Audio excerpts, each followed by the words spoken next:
Olá, tudo bem? Vamos retomar o nosso estudo bíblico. Hoje nós vamos começar a história de um novo juiz, a história de Gideão. E é a maior história até aqui, compreende os capítulos 6 a 8. Isso significa que a história de Gideão será desdobrada. Nós teremos 2 ou 3 vídeos sobre a história de Gideão, porque ela é longa, tem muitas nuances e nós queremos aproveitar ao máximo. Então, como sempre dizemos, pegue papel, caneta ou algum lugar que você deseje fazer as suas anotações, caso surja alguma dúvida, e aproveite esse tempo juntos para mais um estudo bíblico. O texto de hoje começa então no capítulo 6 e vai do versículo 1 ao versículo 12. Nós vamos aproveitar apenas a primeira parte, que trata da questão de como Israel estava naquele momento e uma primeira questão acerca do chamado de Gideão. Então, capítulo 6, versículo 1 a 12, pause o vídeo, leia o texto e depois retorne para caminharmos juntos aqui no que esse texto tem a nos ensinar e a nos dizer. Bom, hoje nós vamos falar sobre um novo período de opressão na história do povo de Israel. Você deve lembrar, nossa última conversa foi sobre Débora e Baraque, né? E Débora, a juíza, conduziu a libertação do povo de Deus e depois ficou sendo esse instrumento de Deus na mão do povo, e o capítulo 5 termina dizendo que o povo ficou em paz durante 40 anos. E aí repete-se aquele ciclo que nós já estamos acostumados, né?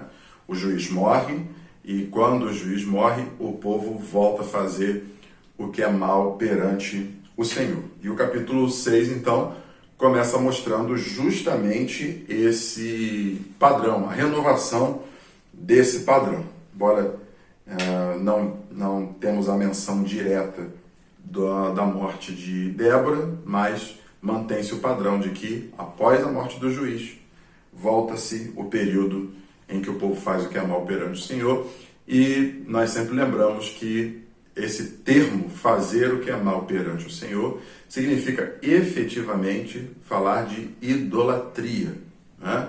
E mais para frente também nós vamos conversar e rever um conceito que já vimos, de que idolatria, especialmente aqui no caso do povo de Israel, não se refere a trocar o Deus de Israel pelos deuses cananeus, mas é uma tentativa de convivência com o Deus de Israel e com os deuses cananeus. E isso fere o pacto, isso fere a aliança que Deus havia feito com o seu povo, e pacto esse que tem um requerimento de exclusividade, né? Então, o versículo 1 do capítulo 6 começa fazendo, mais uma vez, essa narrativa de que o povo fez o que era mal perante o Senhor. E aí, como naturalmente é o ciclo, nós vamos descobrir ainda no versículo 1 qual será o instrumento utilizado por Deus para disciplinar o seu povo, a fim de que ele volte para os seus caminhos. E o versículo 1 vai nos dizer que agora, diferente das vezes anteriores, onde sempre havia na figura central de um líder, né, de um rei cananeu, de um líder militar, como foi o caso de Cushan-Risataim, como foi o caso de Eglon, como foi o caso de Jabim, e juntamente com Sísera. Agora nós não temos um líder específico, um rei específico, mas agora nós temos um povo específico, né? E o texto vai dizer no versículo 1 que o Senhor entregou o povo de Deus nas mãos dos midianitas, né? E quem são os midianitas? A origem dos midianitas se dá no fruto da relação de Abraão com Quetura, né? Uma das suas concubinas. O Midian é o quarto filho, e o Midian é exatamente isso. Muita gente às vezes ouve esse nome Midian e pensa se tratar de um nome feminino na Bíblia. Na verdade, Midian é um nome masculino, é o quarto filho de Abraão com Quetura, e que naturalmente depois formou o seu clã, formou o seu povo e foi crescendo ao longo do tempo, ao ponto de ter um lugar chamado Midian, e nós temos aí alguns midianitas, inclusive conhecidos, como por exemplo, o sogro e a esposa de Moisés eram de origem midianita, né? Então, os midianitas, eles eram conhecidos especificamente por serem um povo muito próspero, um povo que lidava muito com questões de comércio. E, neste tempo, Israel havia invadido as suas terras, ou parte das suas terras, a mando de Deus, porque parte da terra dos midianitas fazia parte da terra prometida que Deus havia dado ao seu povo, né? O nome Midian pode ser traduzido, né, como conflito, julgamento ou contenda. Esse é o significado do nome Midian: conflito, julgamento ou contenda. E os midianitas, então, vão fazer valer o significado do nome do seu patriarca aqui nesta história que nós estamos estudando. No versículo 1 também, nós vemos, então, o tempo que durou esse período de opressão. No final do verso 1, diz que durou 7 anos, né? Então, o Senhor entregou o povo de Israel nas mãos dos midianitas por 7 anos, né? E aqui, então, nós percebemos também que, até agora, este é o menor período em relação às outras histórias dos juízes, né? Israel sofreu debaixo da servidão de Cusã-Risataim por 8 anos, e que depois teve lá o Otiniel como seu juiz libertador. O Israel sofreu debaixo da servidão de Eglon por 18 anos, e então teve como seu libertador o Eude. E sobre a servidão embaixo de Jabim e Sísera, né, o seu líder militar, Israel também ficou em torno de 20 anos sofrendo nas mãos de Jabim e de Sísera, os cananeus. Então, 7 anos até agora é o menor período de sofrimento em que o povo chega até aquele momento em que resolve clamar ao Senhor. Contudo, mesmo sendo o menor período de tempo até que eles resolvam clamar ao Senhor, esta opressão talvez seja a mais dura opressão, uma opressão bem rígida. Primeiro porque eles não sofrem apenas nas mãos dos midianitas, mas os midianitas, enquanto povo, lideram esse movimento, que também vai incluir amalequitas e povos do Oriente, né? E o versículo 2 vai nos dizer que o povo de Israel precisava cavar covas ou produzirem espécies de cavernas para que, quando os midianitas aparecessem na sua terra, eles então pudessem se esconder. Então veja que o contexto é bem diferente dos anteriores. Eles não foram levados para aquele regime de vassalagem, não fizeram trabalho forçado, não tinham um poder militar em cima deles. O que acontecia era basicamente o seguinte: Israel estava lá na sua terra, na terra prometida, na terra que Deus havia dado a eles, e eles tinham todo o trabalho de preparar a terra, de arar a terra, de semear. E aí, quando chegava o momento da colheita, o momento em que eles iam aproveitar o fruto do seu trabalho, vinham então os midianitas, juntamente com amalequitas e outros povos do Oriente, e simplesmente saqueavam tudo.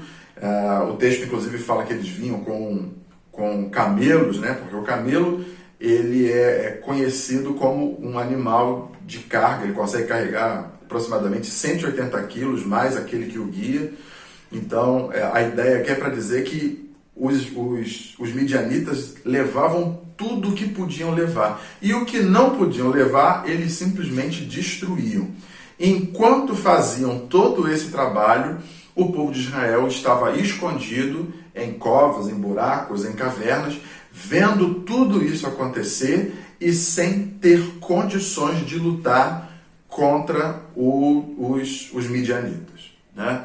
Então, é uma opressão também severa, porque Israel começa a ter dificuldade para ter o que comer. Eles vão morrer, mas não vão morrer à espada, não vão morrer porque um soldado resolveu enfrentá-los. Eles vão morrer de fome, né? Vão morrer porque as suas plantações foram destruídas. Tudo que tem vida aqui nesse texto é levado. Não sei se você percebeu. O texto diz que eles vêm, lá no versículo 4, né?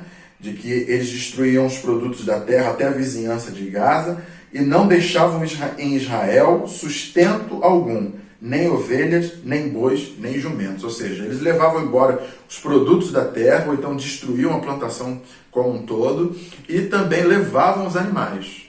Então, tudo que tem vida e que serviria para o sustento de Israel é levado embora. Eles não têm muito o que fazer, eles ficam nessa perspectiva de ter dificuldade para ter o que comer, né? Invasões sempre regulares dos midianitas, juntamente com amalequitas e os povos do Oriente. Então, de alguma maneira, quando a gente olha para a história que nós vimos anterior, né, de Jabim e Sisa e todo aquele contexto militar, a gente pensava, até aqui foi a situação mais dura, mais difícil que Israel viveu. E a gente fica imaginando, será que poderia piorar? A história do capítulo 6 começa a mostrar para nós que sim, tem como piorar. E foi piorando gradativamente, né? Então, essa é a situação. Eles estão na própria terra, mas quando vêm os invasores, o texto fala que são muitos, né? Eles vêm como se fossem gafanhotos. Então, eles simplesmente não têm o que fazer. A única coisa que eles podem é preservar a vida escondidos, a fim de que passe logo esse período. E esse ciclo foi se repetindo por 7 anos. Ou seja, prepara a terra, né, semeia, espera o tempo que precisa esperar para, na hora de poder desfrutar do seu trabalho, vem então os amalequitas, juntamente com os midianitas, e levam tudo, né? Então, acho que a gente pode considerar que, de fato, Israel vive o seu pior momento, né? E aí, todas as vezes que nós olhamos para esse texto e vemos o quanto essa opressão estava forte, né, e ao ponto que o povo não aguenta mais, eles, naturalmente, para continuar acompanhando aquele ciclo, né, o verso 6 vai dizer: assim Israel ficou muito debilitado com a presença dos midianitas, então os filhos de Israel clamavam ao Senhor. Então chega esse momento, depois de 7 anos de não aguentarem mais, olha, 7 anos durou um bom tempo, eles então resolvem clamar ao Senhor. Foi o reflexo de toda essa crise, o que causou, o que gerou toda essa opressão dos midianitas. Israel fica debilitado, né? Como se o texto dissesse para nós que Israel está doente, não tem forças para seguir em frente, e é como se ficasse numa situação em que basicamente esperava a hora da morte, né? Então, vai dizer o verso 6, os filhos de Israel clamaram ao Senhor. Todas as vezes que nas histórias anteriores, quando chega essa parte, né, os filhos de Israel clamaram ao Senhor. Até aqui, o natural era que agora Deus levantasse um juiz para então poder libertar o povo da opressão que estava sofrendo. Mas aqui vem então a segunda nuance diferente das histórias anteriores, né? A primeira foi essa, de que não havia um líder militar, um rei, como figura central do opressor, e sim um povo ou vários povos liderados pelo povo midianita. E agora nós temos uma segunda nuance diferente, que ao invés de Deus levantar um juiz diante do clamor do povo, Deus resolve levantar um profeta, né? Então, os versos 7 e 8 vão nos dizer: tendo os filhos de Israel clamado ao Senhor por causa dos midianitas, o Senhor lhes enviou um profeta. Como nós já havíamos conversado sobre Débora, o profeta é aquele que de alguma maneira empresta a sua boca a Deus. Deus fala por meio do profeta. Deus usa a boca do profeta para transmitir uma mensagem, um conteúdo ao seu povo, a quem ele quer falar, com quem ele quer falar, né? Então isso significa que antes de Deus libertar o povo de Israel, ele quer falar com o povo de Israel. Por isso ele levantou um profeta, que não temos o nome dele aqui, ele é simplesmente relatado como um profeta. Então, por meio desse profeta, Deus quer falar com o seu povo, e nós vamos ver então a partir da metade do verso 8 e o verso 9, o que Deus quer falar com o seu povo. O texto diz assim: assim diz o Senhor, Deus de Israel, eu é que vos fiz subir do Egito e vos tirei da casa da servidão, e vos livrei da mão dos egípcios e da mão de todos quantos vos oprimiam, e os expulsei de diante de vós e vos dei a sua terra.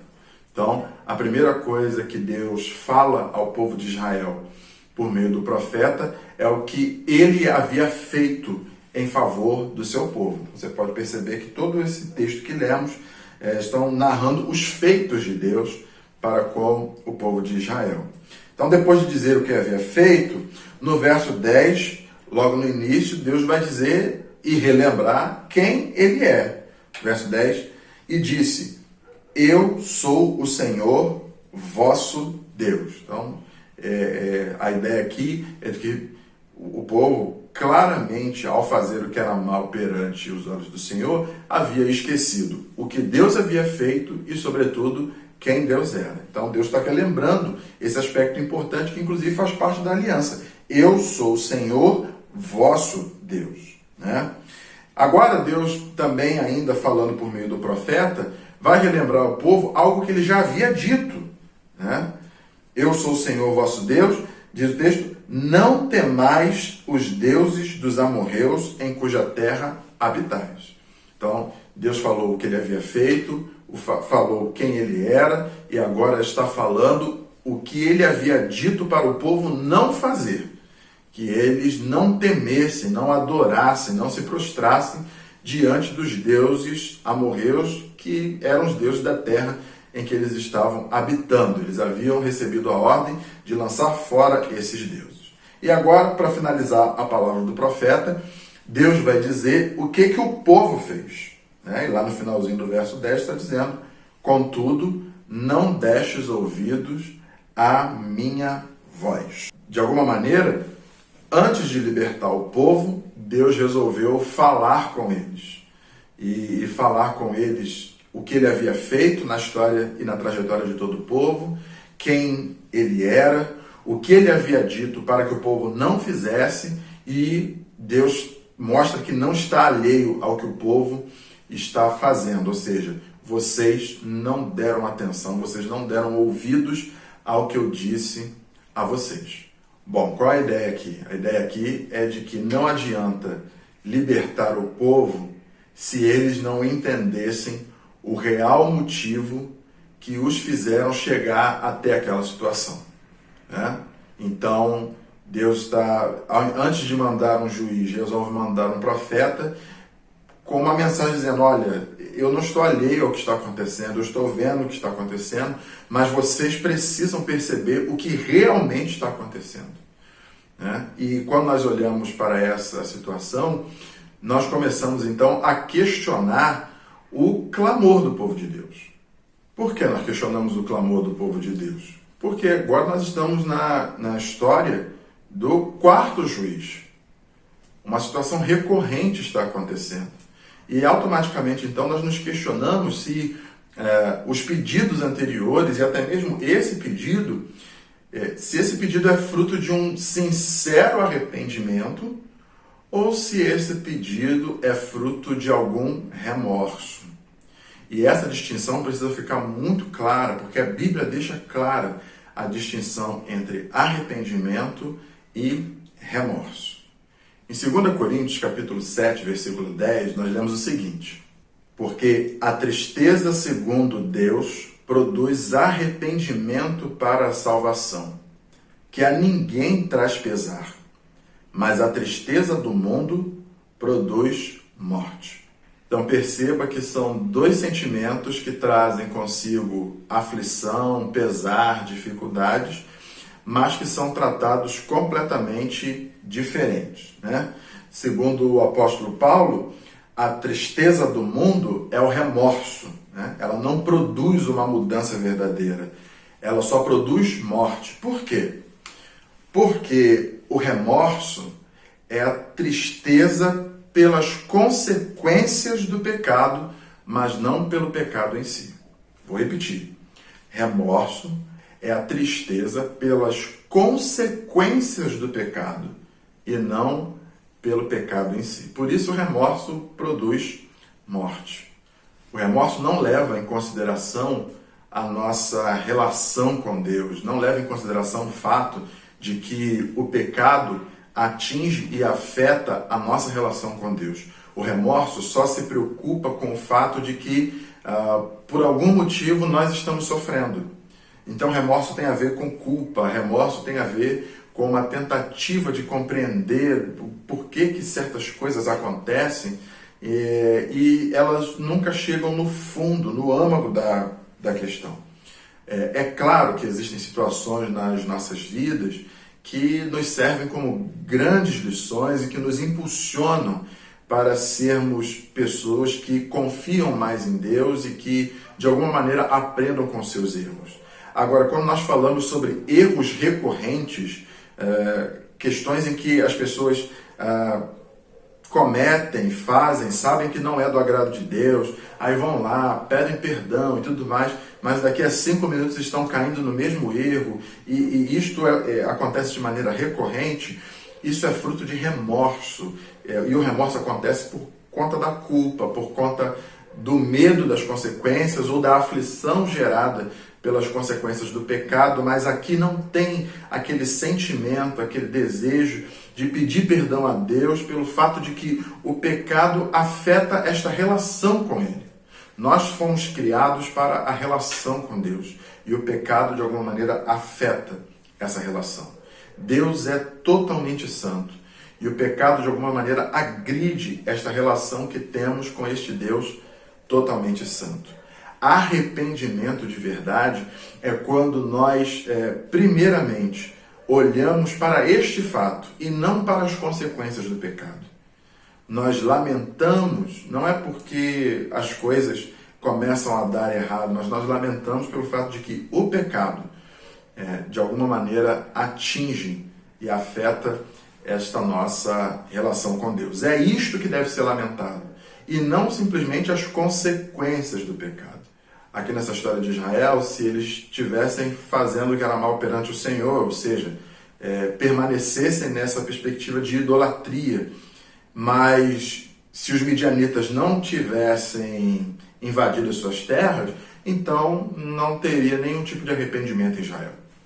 Os israelitas continuariam servindo a outros deuses, servindo ao seu Deus, e como se nada tivesse acontecendo.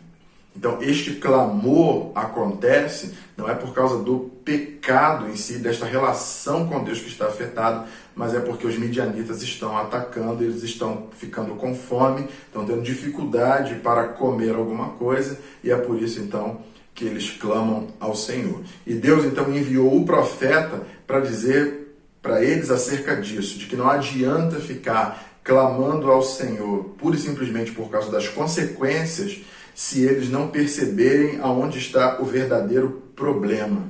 E o verdadeiro problema é que a relação deles com Deus está afetada por causa do pecado e eles precisam de arrependimento e não de remorso. Você deve lembrar, por exemplo, o que disse Davi lá no Salmo 51, verso 12: restitui-me a alegria da tua salvação.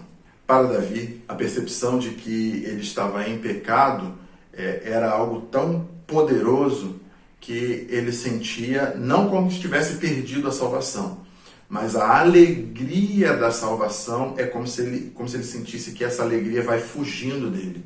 E é por isso que ao pedir perdão a Deus, ele pede, me restitui esta alegria da salvação. Isto é arrependimento de verdade e não apenas remorso por conta das circunstâncias.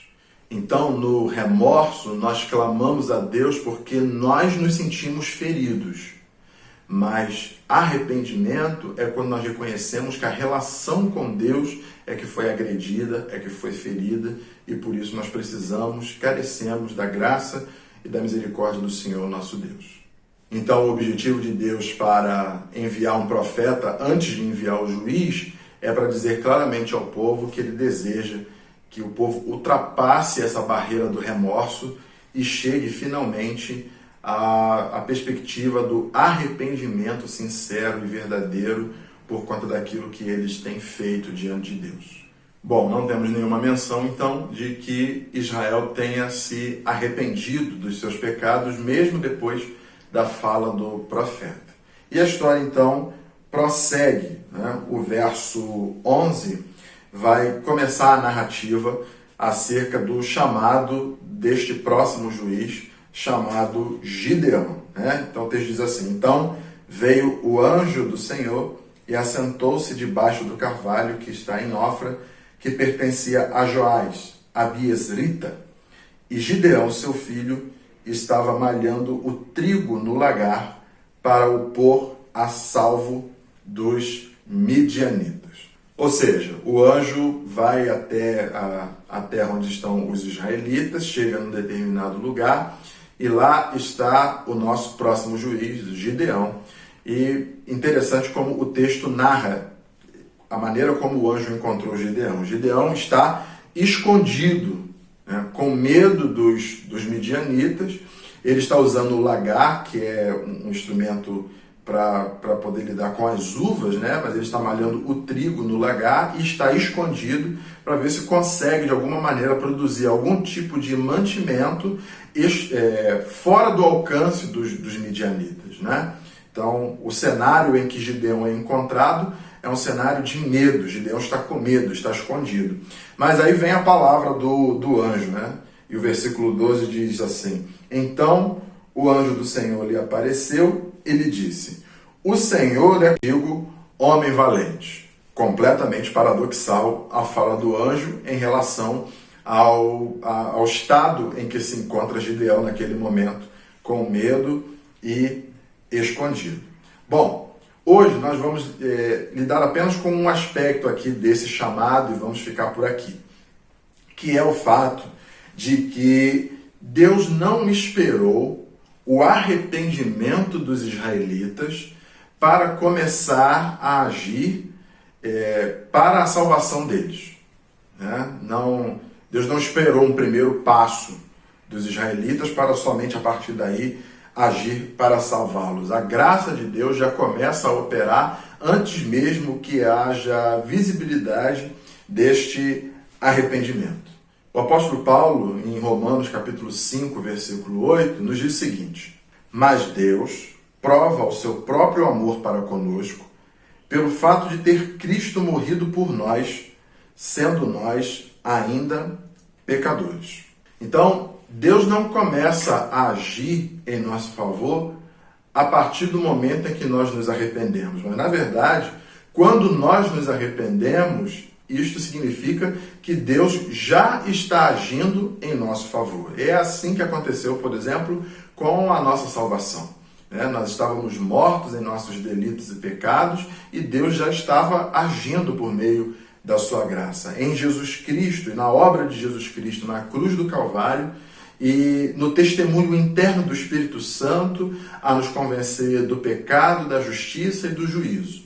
Então, isto já era Deus se movimentando para produzir em nós salvação e que neste processo o nosso arrependimento seria um fruto, seria um reflexo, seria uma resposta desta ação de Deus para conosco. Resposta essa que só foi possível, portanto, por conta da ação de Deus.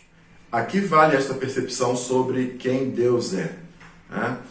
Nós olhamos para a situação cotidiana e vemos que se nós somos ofendidos, geralmente nós só voltamos a agir em favor deste ofensor quando ele mostra arrependimento, pede perdão e demonstra, de fato, frutos de arrependimento, né? Nós precisamos esperar que esta etapa aconteça para que uma próxima, então, possa se manifestar como uma reconciliação, um realinhamento de caminhos.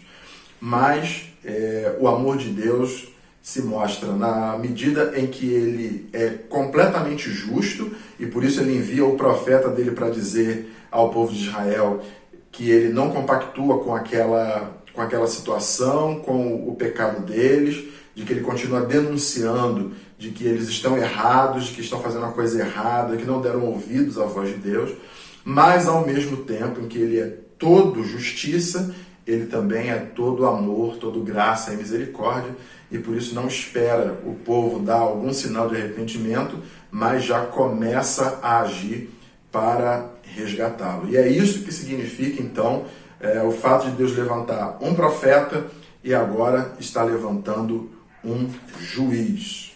Então, ficando por aqui, vamos às reflexões possíveis aí para este bloco de texto que estudamos hoje. Primeira delas, você já parou para se questionar se você sente remorso ou arrependimento diante daquilo que você compreende ser um pecado diante de Deus, conforme revelado nas Sagradas Escrituras?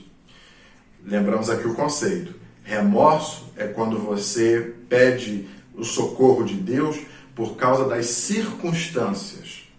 Mas arrependimento é quando você pede perdão a Deus porque sabe que a relação com Ele foi afetada por conta de uma ação, por conta de palavras e às vezes até mesmo por conta de pensamentos. É muito fácil que a gente comece a recorrer a Deus apenas por conta das consequências. Mas precisamos ir mais profundamente e percebermos que o grande problema que gerou as consequências que nos fazem sofrer é o pecado e a relação com Deus. E por isso, o pedido de perdão é para que esta relação seja renovada. E a Bíblia nos apresenta um Deus que ama ser misericordioso, ama renovar esta aliança, e é exatamente por isso que nós não ficamos sofrendo pelo passado. Porque quando ficamos sofrendo pelo passado, na verdade, estamos sofrendo e lamentando pelas consequências. Mas quando nós pedimos perdão a Deus, a fim de que a nossa relação com Ele seja restaurada, os nossos olhares são tirados do passado e das tristezas decorrentes das consequências do pecado, e os nossos olhares então são postos no presente e no futuro, porque vamos sendo tratados por Deus. Então, e aí? Remorso ou arrependimento? É importante se questionar. Quantas vezes você já leu a Bíblia percebendo nela uma exortação para você? É comum as pessoas procurarem ler a Bíblia para descobrirem ali alguma promessa, para descobrirem ali alguma palavra de esperança, alguma palavra de conforto. Mas quantas vezes a Bíblia foi para você confronto? É importante, porque no tempo de Juízes, eles não tinham uma Bíblia. O que eles tinham era a lei e aqueles que tinham conhecimento dela e falavam em nome de Deus. Mas hoje nós temos a Bíblia. A Bíblia cumpre para conosco essa função de nos revelar a vontade de Deus. E a vontade de Deus, de fato, é trazer a nós esperança, de fato é trazer a nós segurança, mas a palavra de Deus também nos exorta. Você se lembra de alguma vez em que a palavra de Deus te exortou? Você tem sido exortado ultimamente pela palavra de Deus? Vale a pena pensar sobre isso. Já parou para pensar que saber que Deus é justo e por isso não minimiza os nossos pecados, não passa a mão na nossa cabeça, mas ao mesmo tempo saber que Ele é amoroso, misericordioso, que portanto age em nosso favor, mesmo que a gente não tenha nenhum mérito nisso, saber disso, ter conhecimento dessa notícia tão maravilhosa, Isso de alguma maneira te motiva a aprofundar ainda mais seu relacionamento com Deus, a querer buscar mais a Deus, a ler mais as Sagradas Escrituras, a falar mais com Deus, a ser confrontado? Como é que isso funciona para você? Quanto mais nós temos uma visão de Deus, da maneira como Ele se revela, que é muito diferente da visão como as pessoas modernas têm de Deus, como Ele sendo só bonzinho, só amoroso, né? Como se fosse alguém super compreensivo, que deixa para lá os nossos erros, que é uma visão completamente diferente do que a Bíblia nos mostra, ao passo em que a sociedade, de maneira geral, pensa nesse Deus assim, o bom velhinho, ela parece não querer ter muito contato com esse Deus. Mas quando nós sabemos que Deus é completamente justo e ao mesmo tempo completamente amoroso e gracioso, isso de alguma maneira deveria nos incentivar, impulsionar a querer conhecer ainda mais esse Deus. Bom, hoje nós vamos ficando por aqui. A história de Gideão ainda tem muitas nuances, bastante coisa para a gente conversar, e eu espero que essa primeira parte tenha deixado você animado, empolgado e curioso para aquilo que vem a seguir. Aproveite bastante esse trecho, ele é uma introdução da história de Gideão e vai ser importante para tudo o que vai acontecer ainda no capítulo 6, capítulo 7 e capítulo 8. Que Deus te abençoe, um grande abraço e, se Deus quiser, nos vemos na próxima semana.